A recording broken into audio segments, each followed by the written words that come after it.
Hi ரகசாய் சாரீஸ்ல இன்னைக்கு நம்ம பார்க்க போற சாரி ஒரு பியூர் காட்டன் சாரி. நான் உங்களுக்கு எப்போதும் போல ஒரு சாரி ஓபன் பண்ணி காமிச்சேன்.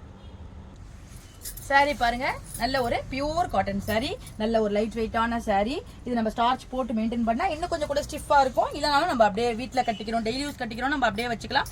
இல்லை இது ஆஃபீஸ் கட்டிட்டு போகணும், வெளில கட்டிட்டு போகணுங்கிறவங்க கொஞ்சம் ஸ்டார்ச் போட்டு மெயின்டைன் பண்ணிக்கலாம். இந்த சாரி வந்து பாடி பூரா உங்களுக்கு சின்ன சின்ன ஃப்ளவர் மோட்டிவ் மாதிரி கொடுத்துருக்காங்க. ரெண்டு பக்கமும் உங்களுக்கு த்ரெட்டால ஒரு பார்டர் மாதிரி கொடுத்துருக்காங்க. சரி கிடையாது, த்ரெட். சாரியோட பல்லு பாருங்க, உங்களுக்கு காட்டன் சாரிக்கெல்லாம் வர்ற மாதிரி செல்ஃப் பல்லு தான் கொடுத்துருக்காங்க. சிம்பிளான பல்லு. சாரியோட பிளவுஸ் வந்து உங்களுக்கு பாடி கலருக்கு பிளெயின் பிளவுஸ் கொடுத்துருக்காங்க. ஸ்லீவுக்கு இந்த சின்ன த்ரெட் பார்டர் வர்ற மாதிரி கொடுத்துருக்காங்க. இது நம்ம டெய்லி யூஸ் கட்டுறவங்க அப்படியே இந்த பிளவுஸை போட்டு சிம்பிளா வியர் பண்ணிக்கலாம். நல்லா இருக்கும். நம்ம இப்போ வரப்போற சம்மருக்குலாம் இது ரொம்ப ஆப்டான சாரியா இருக்கும். வாங்க இப்போ நம்ம இந்த சாரியில உள்ள அவைலபிள் கலர்ஸ் எல்லாம் பார்த்துடலாம். சாரியோட கலர்ஸ்லாம் பாருங்க, நல்ல ஒரு டார்க் கிரீன். இது நான் ஏற்கனவே காமிச்ச மாதிரி உங்களுக்கு அந்த த்ரெட் பார்டர்ல வந்துருக்கு.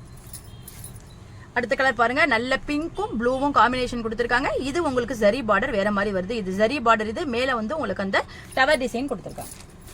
இந்த கலர் நல்ல ஒரு வெந்தய எல்லோ கலர் சொல்லலாம். இதுவும் உங்களுக்கு ஜரி பார்டர்ல வருது. பாடி பூரா உங்களுக்கு மோட்டிவ் மாதிரி வருது. இந்த கலர் பாருங்க, நல்ல ஒரு பாசி பயிறு கலர். கீழே வந்து உங்களுக்கு டிஷ்யூ பார்டர் டைப்ல கொடுத்துருக்காங்க. இது நல்ல ஒரு அழகான பிரவுன் கலர். இதுக்கு லினன் காட்டன் சாரி மாதிரி உங்களுக்கு ஒயிட் ஜரி கொடுத்துருக்காங்க. இந்த கலர் பாருங்க, நல்ல ஒரு டார்க் கிரே. இதுக்கும் உங்களுக்கு டிஷ்யூ பார்டர் மாதிரி வந்திருக்கு.